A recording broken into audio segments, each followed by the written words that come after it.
Mon frère cadet a utilisé ma maison pour sa fête de fiançailles, mais ce n'était même pas le pire. Je m'appelle Valentine, j'ai 30 ans et je suis gestionnaire de fonds à Lyon. J'ai gravi les échelons à la force du poignet, enchaînant les nuits blanches et les transactions à haut risque pendant des années pour m'offrir la maison de mes rêves, un endroit qui hurle que j'ai réussi. Chaque mètre carré est à moi, durement gagné. Alors, quand mon frère m'a amadoué pour que je lui prête ma villa pour son grand jour, je pensais simplement rendre service à la famille.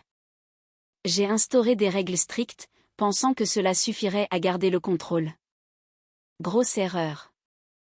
Le lendemain de sa fête clinquante, il s'est présenté avec un camion de déménagement, ce symbole massif de sa trahison et de son plan audacieux pour me voler ma maison. Il m'a défié du regard et a lancé « Cette maison est à moi ». Je n'ai ni crié, ni scié.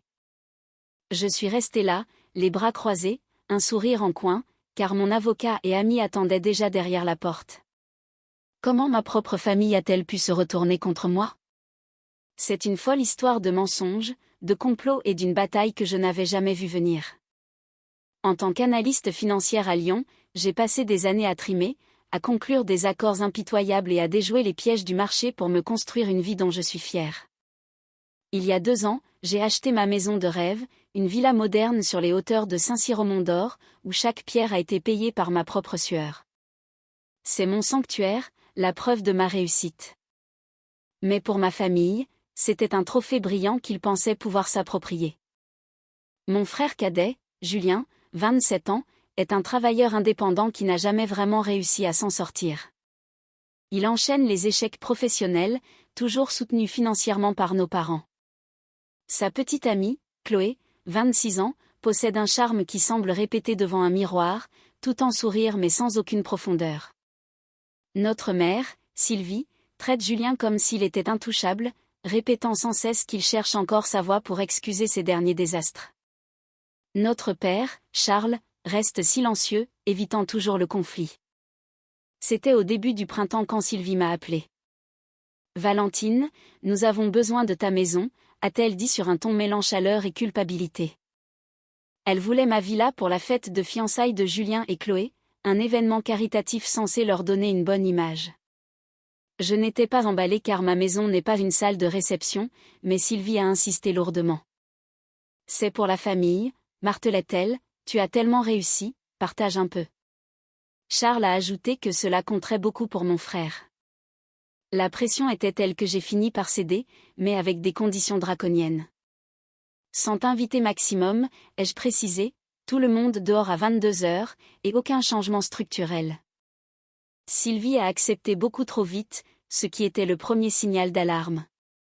Julien m'a appelé plus tard, la voix mielleuse, me disant que je lui sauvais la mise.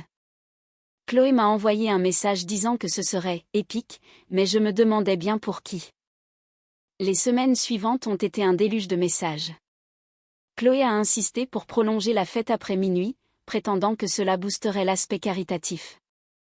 Elle voulait aussi organiser une vente aux enchères en direct pendant l'événement, ce qui nécessiterait une installation supplémentaire. J'ai tout refusé. 22 heures, aucune exception, ai-je répondu. Julien a promis qu'il s'en tiendrait au plan, mais ses promesses étaient fragiles. Les appels de Sylvie sont devenus plus acerbes. Pourquoi ne peux-tu pas être flexible? A-t-elle lâché un jour, c'est juste pour une nuit. Une nuit dans ma maison, que j'avais gagnée seule. Pendant que Julien se la coulait douce, je me suis confiée à mon ami Édouard, un avocat de 40 ans qui me soutient depuis des années. Autour d'un café, il s'est penché vers moi, l'air sérieux. Il teste tes limites, Valentine. Fais-leur signer un contrat écrit.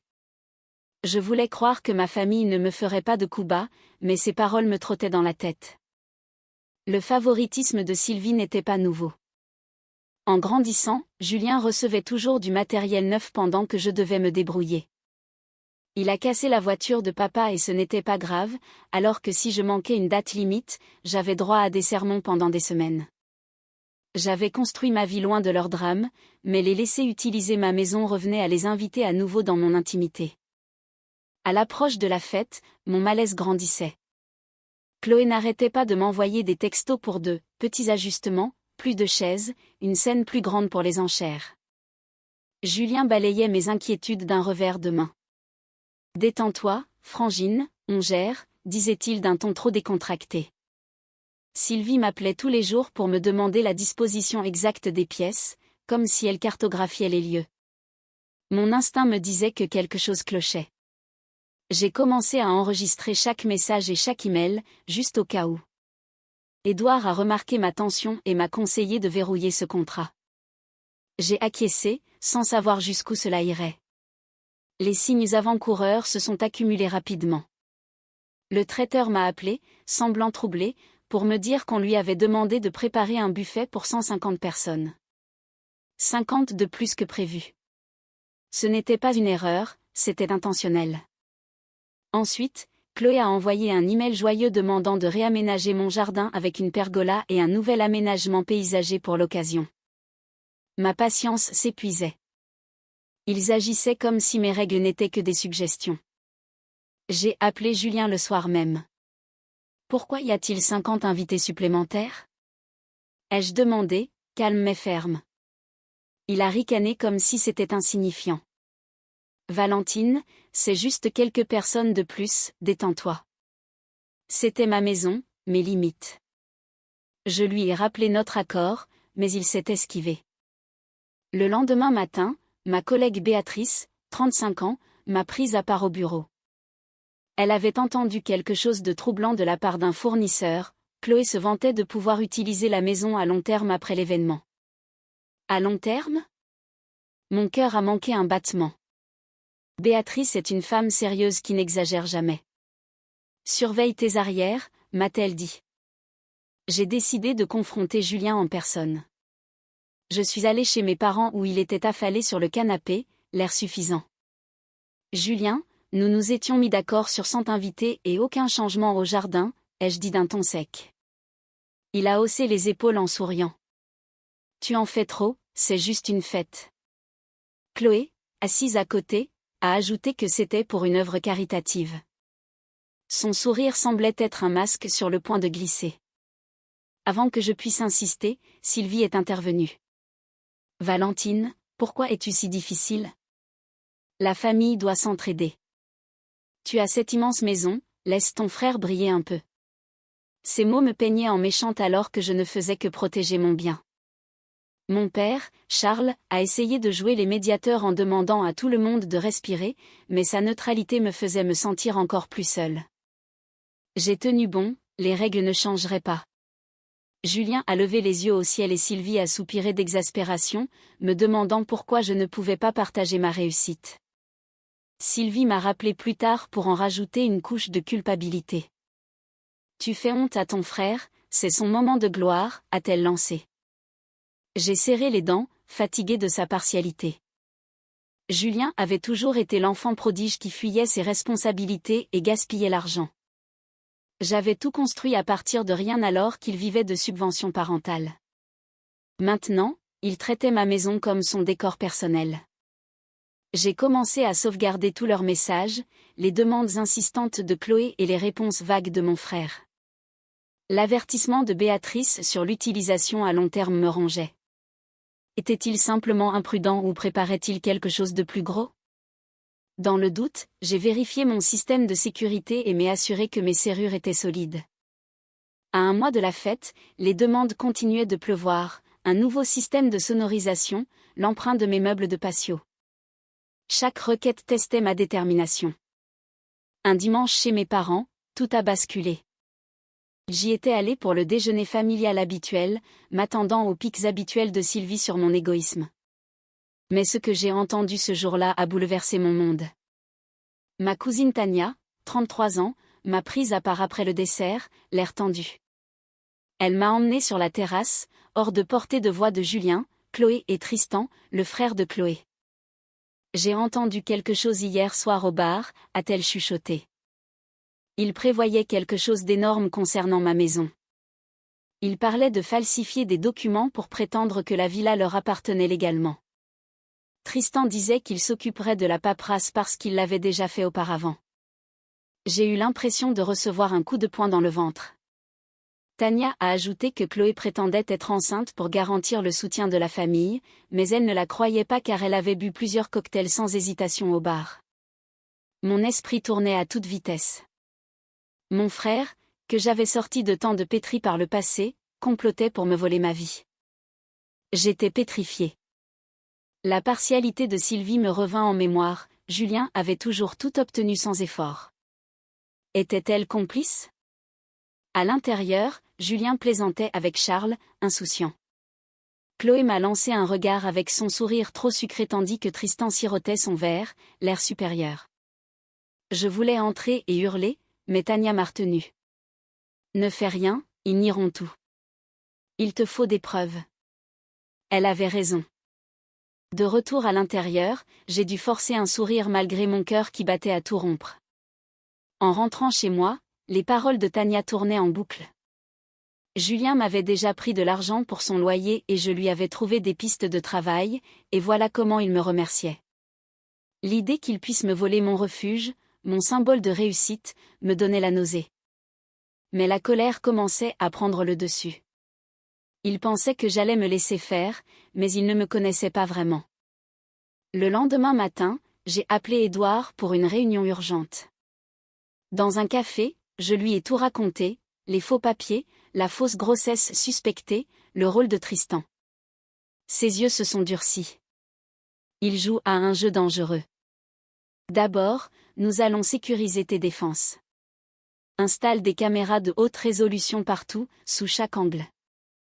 Si on tente quoi que ce soit, nous aurons des preuves. Il a rédigé un contrat d'une page stipulant très clairement que Julien n'empruntait la maison que pour une seule nuit, sans aucun droit de propriété. J'ai envoyé un message à Julien pour qu'il vienne signer, prétendant vouloir finaliser les détails. Chez moi, j'ai fait glisser le contrat sur la table. Signe ça. Ça confirme notre accord pour une nuit. Pas de mauvaise surprise. Son sourire s'est figé, mais il a signé, bien que son hésitation transpire la culpabilité. Sylvie n'a pas tardé à m'appeler, furieuse. Pourquoi obliges-tu ton frère à signer des papiers ? Tu ne penses pas à la génération suivante. Ces mots me blessaient, mais je ne cédais pas. J'ai engagé une société de sécurité pour fortifier ma villa comme un château fort, avec des capteurs de mouvement et une vision nocturne sauvegardée sur le cloud. J'ai aussi fait des copies de tous mes titres de propriété que j'ai mis en sécurité chez Édouard. Sylvie continuait son harcèlement textuel, me reprochant de ne pas penser à l'avenir de mon frère. Son discours sur la « génération suivante » n'était qu'un écran de fumée pour justifier la cupidité de Julien. J'ai cessé de répondre. Le jour de la fête est enfin arrivé. Ma maison a été envahie par bien plus que les 100 invités prévus. J'en ai compté près de 150 qui encombraient mon espace. Un système de sonorisation massif non autorisé crachait de la musique à plein volume. Il violait délibérément chaque clause du contrat. Tania s'est glissée vers moi et m'a tendu son téléphone avec un enregistrement qu'elle avait fait le matin même devant la maison. La voix de Chloé était claire, la grossesse est bidon, c'est juste pour jouer avec les nerfs de Valentine. Ces mots ont confirmé leur manipulation totale. Je surveillais mes caméras sur mon téléphone et voyais les traiteurs installer des tables supplémentaires dans des zones interdites. C'était un doigt d'honneur délibéré à mon égard. J'ai intercepté Julien au bar. On avait 10 invités et mon système audio. Tu as rompu le contrat. Il m'a lancé un regard narquois. C'est une fête, personne ne compte les points. Quand j'ai mentionné la fausse grossesse en lui montrant le téléphone, son sourire a vacillé, mais il a prétendu que c'était un malentendu. Sylvie est arrivée pour me dire que je gâchais la soirée et mon père, Charles, demandait mollement de régler ça plus tard. J'étais furieuse de leur arrogance. Je savais que les caméras filmaient tout, que le contrat était en béton et que j'avais les preuves de leur tromperie. J'étais prête pour leur prochain coup, car quelque chose me disait que ce n'était que le début. Le lendemain matin, mon système de sécurité a sonné. Un camion de déménagement entrait dans mon allée. Sur l'écran, j'ai vu Julien, Chloé et Tristan. Julien tenait une liasse de documents, l'air triomphant. J'ai prévenu Édouard immédiatement. Je suis sortie, l'estomac noué mais la détermination intacte. Cette maison est à moi, a déclaré Julien d'une voix théâtrale, ces documents le prouvent. Je savais qu'ils étaient faux. Vous êtes en violation de propriété, ai-je répondu froidement. Chloé a ajouté avec une fausse tristesse qu'il voulait juste ce qui était juste. La voiture d'Édouard a surgi dans l'allée. Il est descendu avec une autorité naturelle et a déclaré que ses papiers ne valaient rien. Il a immédiatement appelé la police pour signaler une intrusion. Julien a commencé à s'énerver, criant que c'était aussi sa maison. La police est arrivée en quelques minutes. J'ai montré mon titre de propriété officiel et le contrat signé par Julien. Édouard a expliqué le caractère frauduleux de leurs documents. Les officiers ont été clairs, ils devaient partir immédiatement sous peine d'arrestation. Sylvie est alors arrivée en larmes, me demandant comment je pouvais faire ça à mon frère. Ses sanglots étaient un piège pour me faire culpabiliser, mais j'ai tenu bon. Il essaie de me voler ma maison, maman. Je protège mon bien. Elle m'a traité d'égoïste, affirmant que je détruisais la famille. J'ai détourné le regard. La police est restée jusqu'à ce que le camion quitte les lieux. Édouard m'a assuré que j'avais fait ce qu'il fallait, mais je savais que ce n'était pas fini. Il était temps de mettre un terme définitif à cette mascarade. Avec l'aide d'Édouard, j'ai poursuivi Julien et Chloé en justice pour falsification de documents et tentative d'escroquerie. Nous avions un dossier solide, le contrat, les titres de propriété, les vidéos de surveillance et l'enregistrement de Tania. Édouard m'a suggéré de rendre l'affaire publique pour contrer leur manipulation. J'ai donc publié un récit détaillé sur les réseaux sociaux, avec des preuves factuelles. Le post est devenu viral en quelques heures. Le retour de bâton a été immédiat pour eux. Des membres de la famille éloignée et des voisins ont exprimé leur soutien, tandis que la réputation de Julien et Chloé s'effondrait. Leur fameux gala de charité était désormais perçu comme une simple couverture pour leur complot. Lors de l'audience, la juge a été sans appel, c'était un cas flagrant de fraude. Ils ont été condamnés à payer des dommages et intérêts et mes frais d'avocat, une somme qu'ils n'avaient pas. La honte publique a fini de les achever. La famille s'est brisée. La plupart des proches ont coupé les ponts avec eux. J'ai appris par Tania qu'ils étaient partis s'installer dans le sud de l'Espagne, chez la famille de Chloé, pour tenter de repartir à zéro. Julien a essayé de m'envoyer un message de réconciliation avant de partir, mais je n'ai pas répondu. Sa trahison était trop profonde.